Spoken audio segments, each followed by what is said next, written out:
સાહેબ મારું નામ વીરમ વાલજી ગેલવા, ગામ સિરાજા.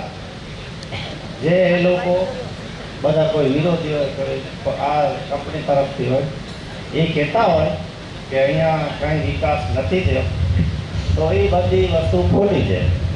એવું કે હું માલધારી સમાજમાંથી આવું છું, 13 વર્ષ પણ બકરી પણ ચાલી છે.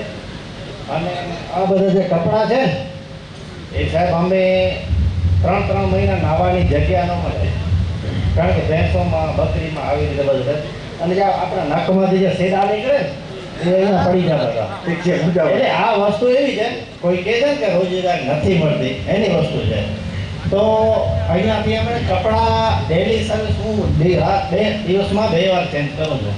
આ ક્યારે થયા કે જ્યારે અદાણી આવી ત્યારે કાંઈ નહોતો અહીંયા. રહી વસ્તુ બીજી, જે એસવી સિટી કંપની અત્યારે જમીન લીધી છે, ત્યાંથી રોડ આવે છે આપણે સિરાજા ચોકડીથી કરીને સિરાજા ટી પોઈન્ટ. અહીંયાથી જ્યારે અમે નીકળતા ત્યારે રાત્રે અમને બીક લાગતી હતી કે અહીંયા કોઈ રાતનું જનાવર હશે, ભૂત હશે. એ રોડ ઉપર અત્યારે લાઈટો લાગેલી છે.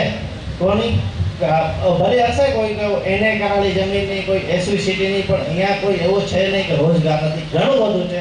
મારા પાસે પોતા પાસે 50 માણસો કામ કરે છે. બધા ડ્રાઈવર છે, બધાને હું 50, 30,000, 20,000 રૂપિયા પગાર આપું છું. એટલે કોઈ પણ કહેતું હોય કે અહીંયા રોજગારી નથી, આ બધી વસ્તુ ખોટી છે. બાકી એમાં એવું છે, કોઈને કે લાડવાનો જડ્યા હોય, કોઈને કે રોટી ચાડો મુદ્દા પડે તો એ થયા રાખે. બાકી એવું કંઈ છે નહીં. અદાણીને અમે સ્વીકારીએ છીએ અને વેલકમ કરીએ છીએ. અને રક્ષિતભાઈ, તમને પણ હું કહું છું કે ક્યારે પણ જરૂર પડે તો 100 માણસોની સાઈન લઈને હું તમારી પાસે આવીશ. બરાબર? પહેલી મારી ગેરંટી. જય માતાજી.